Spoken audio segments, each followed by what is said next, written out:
नमस्कार, स्वागत है आपका जीएस स्पीड के इस शानदार सेशन में।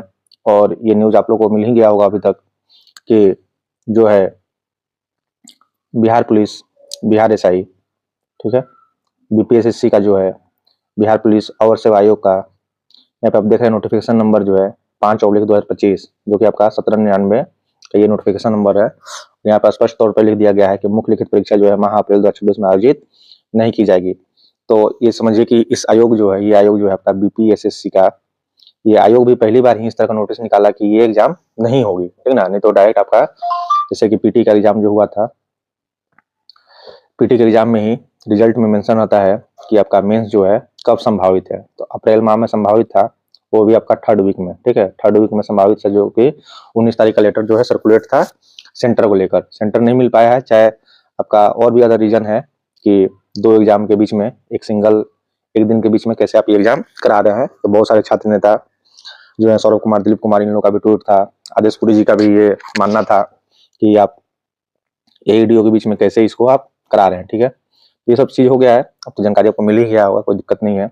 अब बात है कि एकदम ऑफिशियल है, आप लोग ऑफिशियल देख सकते हैं, जो लोग नहीं देखे हैं, ठीक ना, एकदम ऑफिशियल है, कोई भी ये फेक नहीं है, ठीक है।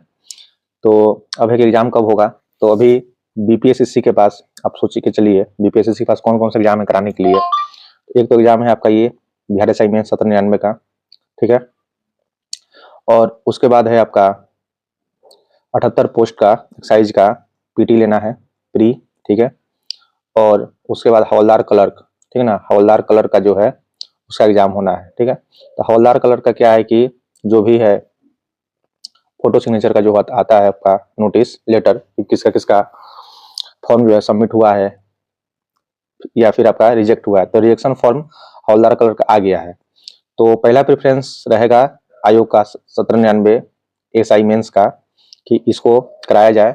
उसके बाद हवलदार क्लर्क का जो रिजेक्शन लिस्ट आ गया, चूंकि रिजेक्शन लिस्ट आने से ही पता चल जाता है कि आपका जो एग्जाम है वो अब उसकी होने की संभावना ज्यादा है। तो उसके बाद हवलदार क्लर्क होगा और मोस्ट प्रोबेबली चांस ज्यादा है कि इसके बाद जो है 78 पोस्ट एसआई का जो है एक्साइज एसआई का आपका प्रीलिम्स होगा, ठीक है।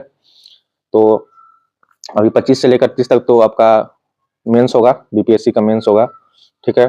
उसके बाद मई में भी बुकिंग ही है। तो 15 मई के बाद जो है इसका उद्घाटन होगा, शुभारंभ होगा, मुहूर्त निकलेगा। तो 17 मई को जो है संडे है, 17 मई से एग्जाम स्टार्ट होना शुरू होगा, ठीक है। ये चांसेज है, जरूरी नहीं है कि मई में भी हो जाए, लेकिन 17 मई संडे है, ठीक है। तो ज्यादातर जो है आयोग जो है मेंस जो ये परीक्षा है उसमें सैटरडे या संडे को ही लेकर चलता है, ठीक है। तो 17 मई, ठीक है, तो फिर 24 मई, तो इसी तरह का जो आपका रहेगा शेड्यूल। लेकिन जो पहला प्रेफरेंस दिया जाएगा एसआई मेंस का दिया जाएगा, ठीक है। और हमारे जो अभी वर्तमान चेयरमैन है के एस द्विवेदी सर, उनका जो रिटायरमेंट है 10 अप्रैल होने वाला है, 10 अप्रैल को, और हो ही जाएगा। अब नए चेयरमैन आएंगे, और नए चेयरमैन जो आएंगे तो उनके एग्जाम लेने का पैटर्न क्या रहेगा, एग्जाम का पैटर्न क्या रहेगा, उसमें भी बदलाव आपको नजर आएगा, ठीक है ना। उसमें भी आपको चेंजेस नजर आएंगे, क्योंकि अगर डेट एक्सटेंड होने वाला रहता चेयरमैन सर का, तो अभी तक नोटिस सामान्य प्रशासन विभाग जो है गेड, ठीक ना, गेड जो है सामान्य प्रशासन विभाग से नोटिस आ गया रहता। तो यानी कि जो है आपका 10 अप्रैल यानी कल जो है उनका कार्यकाल खत्म हो रहा है, और इसी के साथ जो है नए तौर तरीके से आपका जो है एग्जाम अब शुरू होगा। तो इसी के साथ हम लोग जो है अब देखेंगे कि इसमें किस तरह से लेके किस तरह के सीनियरिटी को लेकर दिया जा रहा है। तो मेंस का एग्जाम जो है अभी आपका एक्सटेंड हो गया, पोस्टपोन्ड हो गया एक तरह समझिए। अब मई में होगा, 17 मई संडे है, उसके बाद फिर आपका 24, अब फिर आपका 30 मई, ठीक है।